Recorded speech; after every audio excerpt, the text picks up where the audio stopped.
Hi friends, it's Grace and welcome back to another video. Today I'm going to be doing my July wrap-up, and July was a whirlwind of a month. It's my birthday month. I had a lot of fun stuff planned. It was a very busy month in general, like with work and stuff, like work and socials.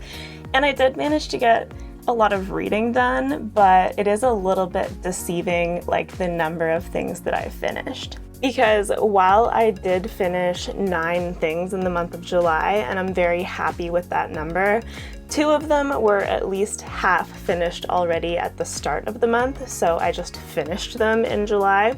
And then 2 of them are like graphic novels, and so I still think that it's a good reading month, but it does seem a little bit more, I guess, productive than it actually was, but I'm happy with the amount that I managed to get through.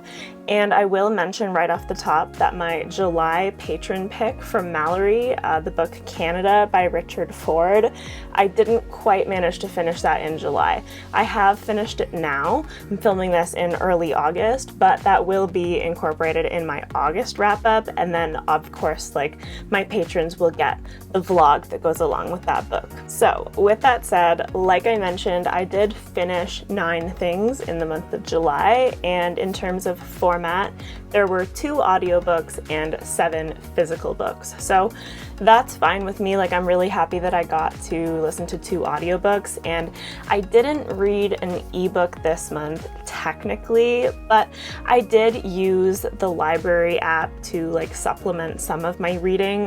There were a couple of books where I did borrow them so that I could read the ebook a couple of times, like if I had a moment at work when I couldn't have the physical book with me, but I still did like the primary amount of my reading from the physical copies. So as is usual for my wrap-ups, I am going to start with the lowest rated and move my way up to the highest rated so that we can end on a positive note. And I still did have like a really great month in terms of ratings. So my lowest rated was a 3-star book, and that was the audiobook for Dial A for Aunties by Jessie Q. Sutanto. And this is a book that I had some mixed feelings about.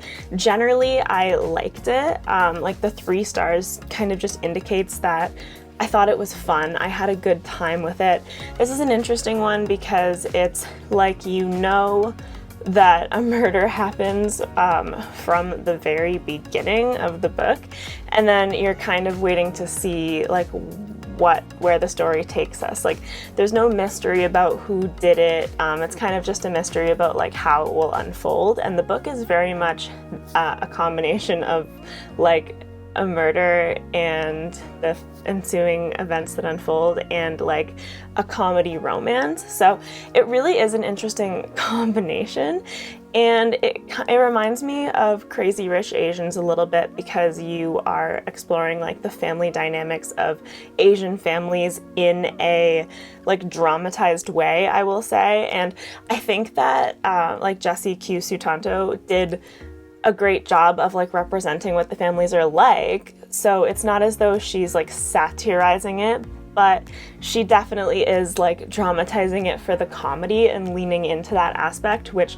reminds me of Crazy Rich Asians, which is like dramatic on purpose, and it like takes it to the extremes of like extremely rich families and stuff like that. And so I do hope to read more books with South Asian like culture rep, because currently those are kind of the only 2 that I have to compare to each other, even though they do remind me of each other.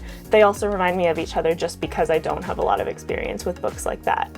So I really enjoyed that part, but there were like parts to this book where, and I know people will be familiar with it if they read in the romance genre, where sometimes a main character's internal monologue is a little bit too quirky for me. And especially listening to it on audio, it comes through a little bit more obviously, where if you're reading it physically, you might be able to skim over those things if they make you cringe, versus having to hear them. Like, just for example, an internal monologue where the main character does something and then is kind of like, damn it, self, why would you do that? You're so silly. And like, it's things like that that make me cringe. And so this book had a decent amount of that. So while I was enjoying other aspects of it, I think the 3 stars just came from the fact that there was a lot of it that simply was kind of cringe.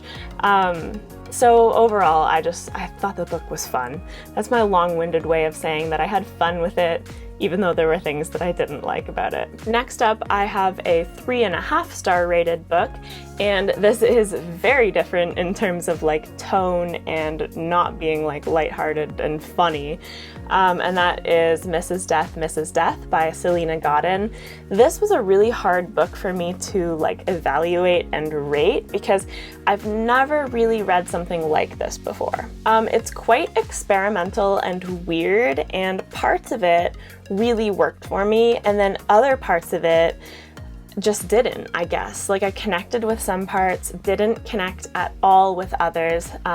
There are like short story formats being told in here, and then there are also parts that are told in the form of poems, and it's like, it's very segmented in the fact that it does come together to make one book, but it's not a novel, and you very much have these separate stories and separate poems where they're separated so you can like some of them and you can not like others. And it is a very, I really liked the ending, and once it came together, I actually like increased my rating to 3.5. I was thinking around 3, but I appreciate what the book did, and there's a lot of kind of reflection on the relationship between death and life and time and like human nature, and I guess it's very interesting, and I think I might appreciate it more upon reread, but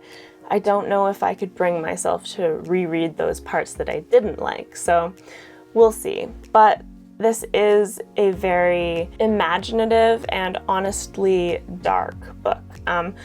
From the synopsis saying that a boy or man named Wolf is writing the stories of Mrs. Death, I thought that it was going to be a little bit more straightforward, where we see Mrs. Death relating life experiences and Wolf basically relaying them and writing them to share with humankind. But it's a lot more, I don't even know what word to use, maybe paranormal than that. Like, it's not always clear what's real and what's not, and what's in Wolf's head and what's not, and it's almost confusing, but very weird and experimental, like I said. I did appreciate it by the end, but yeah, this was 3.5 stars for me. And I would recommend it to people who like poetry. Next up, we have my 4-star reads for the month of July, of which there were 2, and I'll start with the one that I'm not holding up. That is A Wizard of Earthsea by Ursula K. Le Guin, and I did read this mostly from my illustrated edition copy of the book, but that book is massive and heavy, and I have put it away in its place on my shelf, and I really don't want to haul it out again just to hold it up. So I'm gonna put like a cover up while I talk about this. But Wizard of Earthsea, I gave it 4 stars. I really did think that it was great in like a lot of ways for what it was. I am really happy that this type of like classic fantasy, almost fairy tale, but also like epic feeling story existed for young people starting in like the 70s, really. And I thought that it was very well done. Her classic writing style is a little bit evident, and it wasn't difficult to read, but the style of storytelling kind of held me back from fully emotionally connecting like I do with modern writing. But with that said, I still thought that she did amazing at like plotting and pacing, and the messages and themes that were being gotten across, they weren't exactly subtle, but then this is aimed for young audiences, so I think that it's a great introduction to them for the like pacing and themes that are often explored in fantasy about like identity and power and coming into your own and world building and exploring magic in a world and so many things like that that are in a lot of great fantasy series. I can see how others have drawn on Ursula K. Le Guin and what she started, and I really, really enjoyed it. So I would definitely recommend it, and I am gonna finish the series at some point, or I say finish, continue with the series. I've read one book. I definitely will continue with it. I wouldn't say that it's a priority for me, but it feels like a series that I would have loved when I was younger, and that feels comfortable, that I could come back to at any time and slip into it and just enjoy the second book and have a good time. My second 4-star read of the month was Tokyo Ever After by Amiko Jean, and this is I've called it a Princess Diaries retelling, and it very much is in a way, but it only is at its most basic plot level, because you have a girl who grew up in America. She's Japanese American and she knows that, but what she doesn't know is that her real father is the Crown Prince of Japan.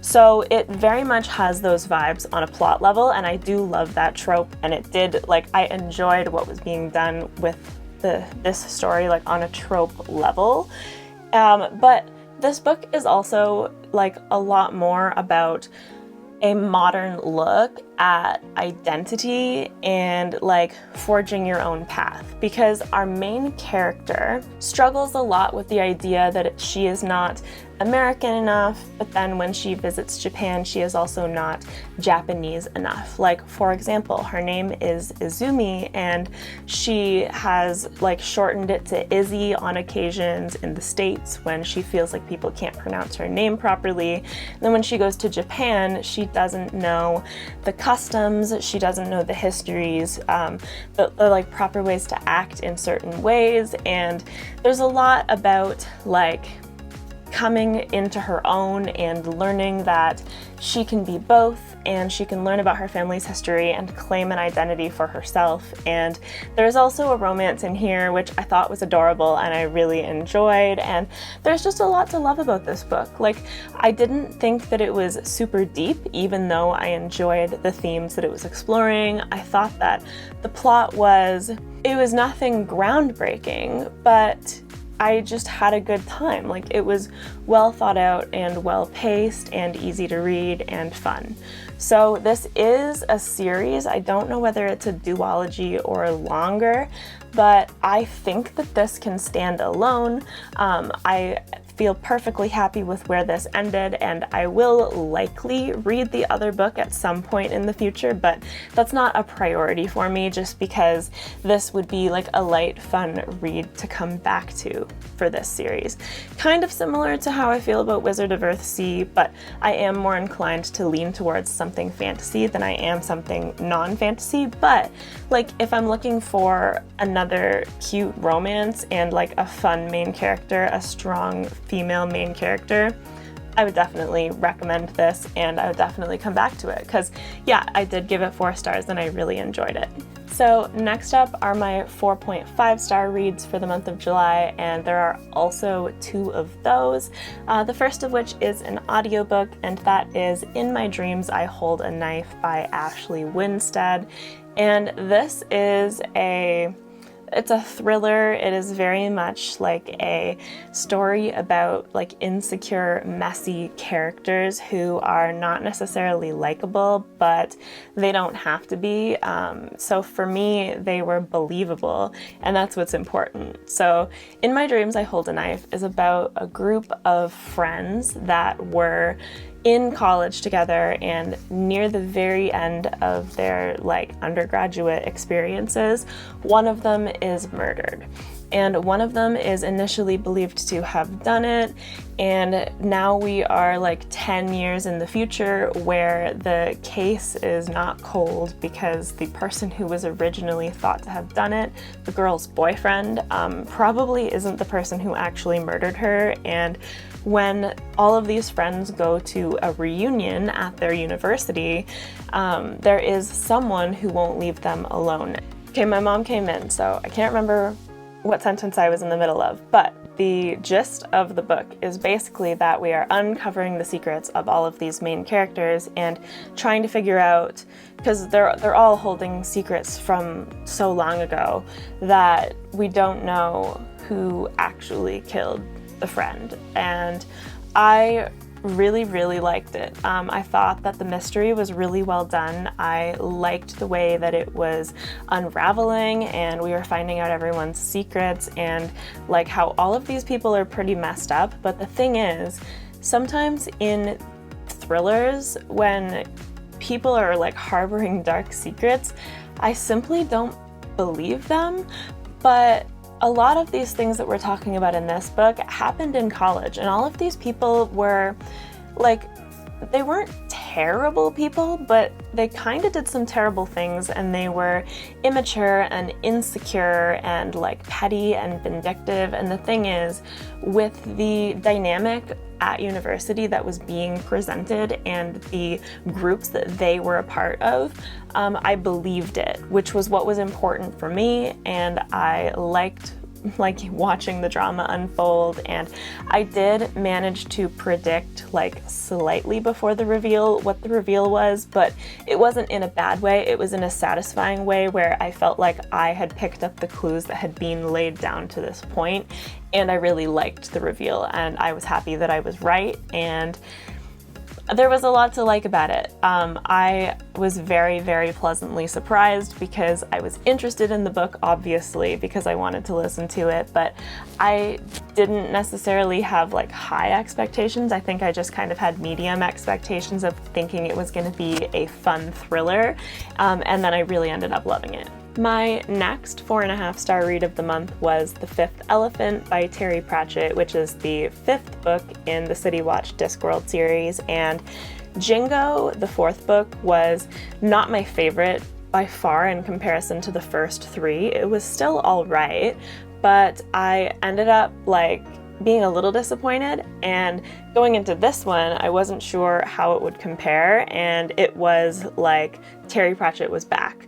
I think he tried to do too much in Jingo, and he fixed that here, because The Fifth Elephant expands beyond the city itself for the story, but he didn't try to be too ambitious about it. He still had a relatively small scale, like, core story, and it was well connected between characters in different locations, and there was a lot of, once again, like, great commentary in here, and this is dealing with a different subject matter where like Vimes has to be a diplomat, and there are so many great jokes and like funny scenes that come out of people talking about like what it is to be diplomatic and like what politicians do and things like that. And this had a great mystery that ended up being, I don't know, a little bit convoluted, involving like werewolves and vampires along with the dwarves and everything, but I really liked the way that it turned out. And yeah, I just had such a good time reading this, so it wasn't quite 5 stars because for me it's still not quite on the same level as the first 3 books in the series, but it was still wonderful. I should also mention that this is a continuing buddy read with Ben from Overly Average Ben, so in August, we are going to be reading Going Postal because that is the book club pick for our Discord book club. So we're going to be taking a break from the City Watch series just to read that because it's another Discworld book, but we will be, or at least we should be, returning to Night Watch in September. So I'm very much looking forward to this because I love buddy reading these with him. Okay, so now it's time to get into the 5-star reads, and unlike most months, I don't think I have as much to say about them this month, but it's a little bit of a unique scenario because the 3 things that I read that I rated 5 stars this month, 2 of them were Heartstopper Volume 1 and 2. And so these, like, they're not exactly an epic fantasy in terms of like, I'm not going to sit here for 10 minutes and talk about plot and characters and world building and magic and like etc. These are just wonderful. Like, they're simple but wonderful. Just the story of 2 boys, Charlie and Nick, in like a British boys' school, and they're friends, and like what I would call low-level drama, I guess, and like exploring sexuality and exploring identity and just having like cute, supportive relationships, whether those are the friendships or the main relationship between Nick and Charlie. And I love both of these characters so much, and these 2 volumes actually cover the first season of the Netflix series, so I was familiar with what was happening in them, but that didn't make me enjoy it any less. I loved them. The one thing I did like about these is that the Netflix series, while I loved that, this has more swearing in it, which I feel like is more true to form with it being set in like a British boys' school. They did not shy away from the swearing, which I like. So I love Alice Oseman, like the art style, everything about it, and I'm definitely going to be moving on to 3 and 4 at some point soon. These are obviously like very easy to get through and just like heartwarming and wonderful. So that's pretty much all I have to say. And it's like, would I recommend them? Of course. I think that if you don't at least like these, you don't have a heart. And then finally, we have Towers of Midnight, the 13th book in Wheel of Time by Robert Jordan and Brandon Sanderson. And for this one, it's not that I'm not going to talk a lot about it because I don't have a lot to say. I had an extensive amount to say. It's just that I'm not going to say it here so much. I do have a spoiler chat for this, as I do for every book. So far, starting with Shadow Rising, I've done them ever since Shadow Rising. And so this is up on my channel, and so that is like full spoiler chat about this book, but it was a great book. I loved that it balanced setting up the final book with like having a ton of action and plot and character moments of its own. And I have at this point started Memory of Light. Finally, I've gotten to part of my like the end of my journey, and I am making extensive notes, let me tell you, for the final video.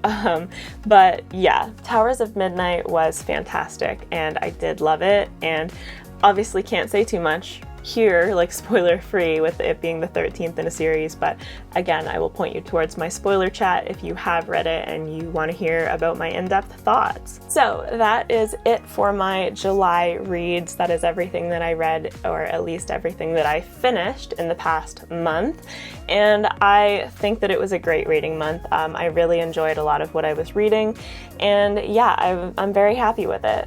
So let me know down in the comments what you think of this list, whether you like some of these books, whether you've read them, and maybe what your favorite read from the month of July was as well. So I really hope that you liked this video. Please like if you liked it. Subscribe if you'd like to see more content from me. I post new videos every Monday and Thursday, but I will probably be having a little bit of a hiatus later this month when I travel to the UK. However, with that being said, as always, I'll have my Discord, Patreon, and socials linked in my description if you're interested in any of that stuff. And I hope that you have a fantastic rest of your day. Bye! Welcome and thank you to my newest patron, Jennifer.